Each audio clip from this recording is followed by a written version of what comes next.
Thank you very much, Shocks. And with only 2 weeks left in the split, here's where the teams currently stand. Alliance and Fnatic are the favorites to go to playoffs, possibly to Worlds. They sit comfortably in the 1 and 2 spots after both teams went 2-0 here in Week 9.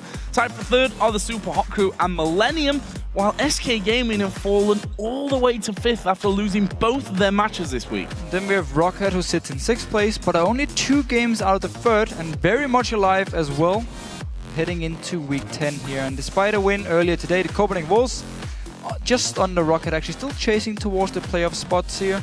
And down in the bottom, we have Gambit 8th place, and things are not looking too good. Yeah, indeed. 2 games behind, 2 wins behind the Copenhagen Wolves now. And here are the players who we've selected for our OP team from this week's action, starting in the top lane with Wicked.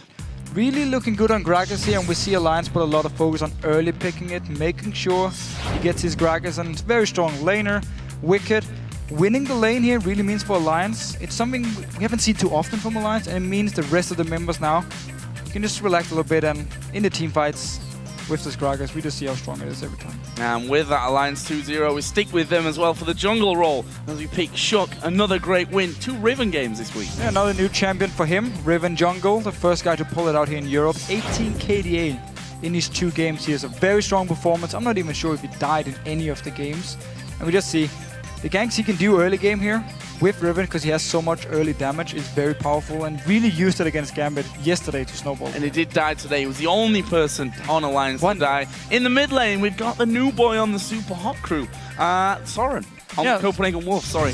On the Copenhagen Wolves, yes. Soren, yesterday, he actually looked okay on Rise. It was a hard game for him to do anything in. And today on Orianna, 7-1-6. Very, very strong performance against SK Gaming. For some reason, gave him Orianna, his main champion.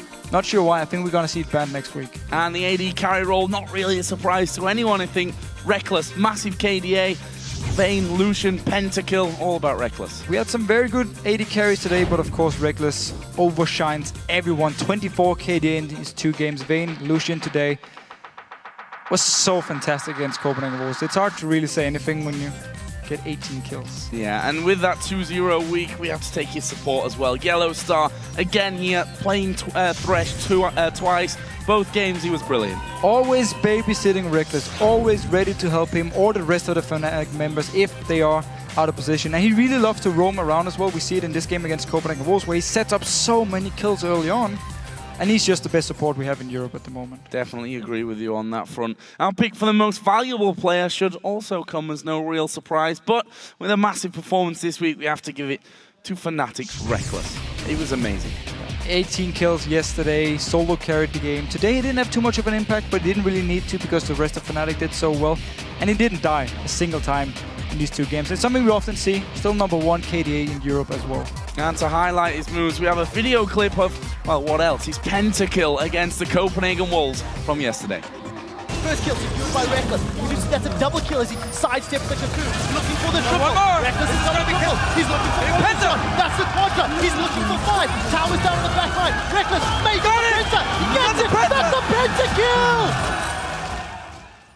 Absolutely incredible. We've seen it 3, 4, 5, 6 times already, I think, today in the highlights. And such a brilliant, it's such a fantastic player. And good guy Cyanide stays under the tower. She ends up dying for it just to give the Penta over to Reckless, so he didn't have to bother about the tower. Well, fantastic performance from Reckless this week and from the entire Fnatic team, now looking very strong. Of course, the League Championship Series will continue on Saturday in North America, starting with Curse versus Team Dignitas and Evil Geniuses versus Counterlogic Gaming. And then Team Solo Mid will take on LMQ, and Cloud9 will go up against Complexity. And the North American Challenger Series takes over with a quarterfinal best-of-3 between Curse Academy and Wasabi Gaming. And those matches start on Saturday at 9 PM Central European Summer Time, 12 noon Pacific. And the European LCS will continue next Thursday, July the 24th, with Roccat versus Gambit and Millennium versus Copenhagen Wolves. And then we'll have a top-of-the-table clash between Fnatic and Alliance, and then SK Gaming will take on the Super Hot Crew. And that all starts at 6 PM Central European Summer Time, which is 9 AM Pacific, right after the LCS